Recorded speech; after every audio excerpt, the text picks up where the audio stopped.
Ever think, what do we do without search engines? They're where we turn for all kinds of information in a second. But those results don't just show up in random order. Businesses can bolster visibility. Thor Schrock returns to compute this morning. Good to see you, Hello, Thor. Guys, Thor. good to see you. Man, I remember about 15 years ago, I was working with a guy, and I asked him a question, and he looks at me and goes, well, let me look on Google. And I'm like, what is Google? You know, what is Google? But that's where we go now. Yeah. But there's a science, and it's a whole new industry with these search engines like Google. Mm-hmm. Yeah, well, it's not only a whole new science, because that that we've come a long ways from the let me look on Google guy. You know, right. Now it's like it's second nature. Yes. You know, you want to learn something like for example, I want to buy a new product. Yeah. I go to Google and I look and I type in the name of the product, space reviews, and I can read all these reviews from all these different websites. I mean, there's so many things you can do. And when you think about it, you use Google for all kinds of stuff, or some search engine, Yahoo, Bing, whatever. You're using search engines all the time.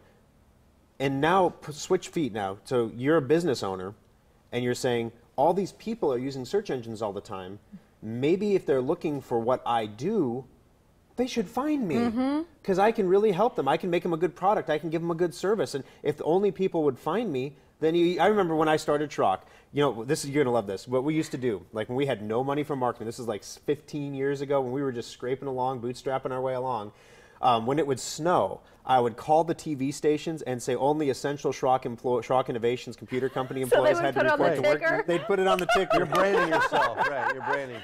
Yeah, so I mean, we've come a long way since then, right? So what can business owners do if they, listen, you know how to market your business online because you are a technology business, but what about everybody else if they sell handbags or they offer some kind of service? I mean, they don't know, so what can you do for them? Well, that's the first mistake people make is they say, oh, let's say I make handbags. I want to rank #1 for handbags. Well, guess what? Louis Vuitton is probably going to be up there. There's Coach, there's all the, you're not going to rank. With your handbag knowledge. I'm married. Yeah, I'm going to be buying a Dooney and Burke at Disney World in a couple of weeks here for my wife, I think. Thor, nice call. She's deferred her birthday present until we get there because she has her eye on it. I'm like, oh gosh, I don't know what this is going to cost. Okay, but back to the marketing point. But yeah, so let's say you're selling bags. And so, maybe you don't know any of those names. You have no idea what that is. Well, if you're in the business of selling bags, if you wanted to buy a nice purse in Omaha, Nebraska, where would you go? Well, there's a Coach outlet at the outlet malls, and then there's like Dillard's and Yonkers, right? That's pretty much it. Unless there's some smaller boutiques. Right. But I'm thinking about them. How do they market themselves? So how does a small boutique compete with Dillard's? The answer is you do your search engine ranking based on the assumption that you're going to do business with people in Omaha or in Lincoln or in the metro area. And so when you organize your website in that way and market it on the search engine that way, people who search, and of course from smartphones and tablets are more than 65% of searches now. Most businesses don't even know. If your website, if you have the same website that you built 3 years ago, you're not even included in those search results on tablets and smartphones anymore because you haven't upgraded your website yet. So there's so many things you need to know. And you're in the business of making handbags or doing lawn service or picking up dog do or whatever your business or service is, that's what you're doing. You're not sitting here staying on top of the internet marketing things. Best case scenario, I just gave you a great marketing tip for this winter, Only non-essential dog poop personnel. But the bottom line is, how do you find it when it's snowing? Well, that's why you hire a professional. I guess. Like you guys. Like a metal detector. Pro poop scoopers. Finds the poop. But you have somebody at Schrock Innovations that specializes in this, right? Absolutely. In fact, we just made a new hire about 2 months ago. We don't talk about new hires for a couple months just to make sure that they're going to work out. But Mark has been amazing over at Schrock. And actually, right about this time of year, the phone book people come to you. And they're like, hey, buy the phone book ad. Let me ask you, when's the last time you guys used a phone book for anything? It's been years. I was just talking about this the other day. Besides a booster seat for the grandkids or something when they come over, Well, I mean, for most of us, it's just not that convenient. When you've got your phone nearby, it's much easier to just type in and find. Mine goes from my doorstep to the recycle bin. Yep, that's exactly where mine went this week too. I got one this week. So the Yellow Page people are coming around asking you to buy an ad, and the thing they lead off with now is, we're Google AdWords certified, and we can help you with your search engine optimization. Well, Dex and all these companies, they don't actually, in most cases, have people that do that.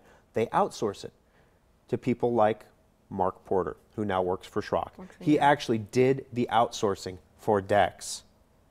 And now he's doing all of it for you and for your now clients. he's doing it for us, and he has more freedom at Schrock than he had before in a lot of ways, because you know, he was very regimented. This is the package, and these are the things you have to do, and don't do them all at once. Don't hurry up for these businesses. They don't need to make money right now or anything. Let's stretch it out over a year so we can justify billing them month after month after month. So it's a little bit of a different culture at Schrock. He was a little disappointed that, you know, we don't have ping pong tournaments.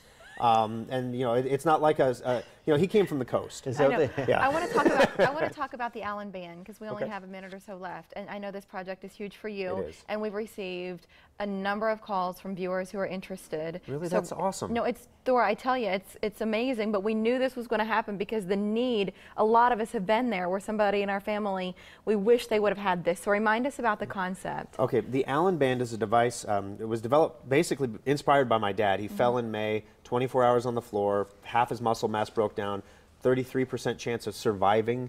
He did survive. He is back at home now. He's doing as well as you can expect. But he couldn't get a hold of anybody. Yeah. There was no way for him to get to a phone. Yeah, he couldn't get to a phone. He couldn't call for help, and that's why he was on the floor for 24 hours. So the Allen Band is a device for seniors that, you know, it tells the time.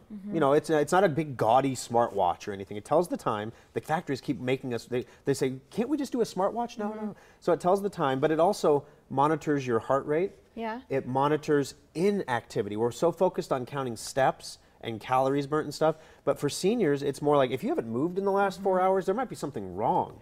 So you can establish like text alerts to loved ones. So Exactly. and there's no subscription, which is one of the benefits with this compared to some of the other wearable devices. No monthly monitoring, right? But the Kickstarter, so where can our viewers go to contribute to that campaign? And if they don't have internet access, can they just walk into the store and contribute? So our Kickstarter campaign to fund the prototype, first of all, go to facebook.com/the Allen Band. Don't forget the, otherwise you get like a band. No, the Allen Band. And then you can stay up to date there on it. We're waiting for Kickstarter to approve the project. It's taking a little bit longer than we expected. Hopefully it'll be up by tomorrow. But if you don't have internet access or you need help using Kickstarter, you can call us at any of our service centers and we will walk you through how to use Kickstarter. And if you just want to drop off a check, you can do that. We don't encourage it because we really need to push this through Kickstarter because we need this national marketing attention that Kickstarter will provide. But if you want to just drop off a check, we can do that, but you don't qualify for any of the Kickstarter rewards. I see. Little gifts. Call the service center nearest you and somebody there can explain as much of that and more. But it's such a great idea, and we can't wait until this prototype's official and then we see people wearing them. I will be here with bells on. When it's released, you'll hear from me right away. Good. Watch that Facebook page. That's where you're going to hear first. Can you get to it from your website as well? We haven't linked to it directly from Schrock yet. The Allen Band actually has its own website, and as per Mark Porter's instructions, and its own social media presence, as per Mark Porter's instructions. I want to meet Mark Porter. Yeah, bring him with you. I thought about that. Maybe I'll bring him in next week, and we can all meet Mark Porter. Okie doke. Let's have a Meet Mark segment. Thor Schrock, good to see you. Thanks, guys. We appreciate it. Appreciate it. Many Irish festivals happen in March. In Greeley, though, the celebrations each September. A look at what's planned coming up. First, what does it take to be a sommelier? One of the superstars from the world, Dylan Proctor, will explain, along with one of his buddies from GQ magazine, how their industries are influencing each other.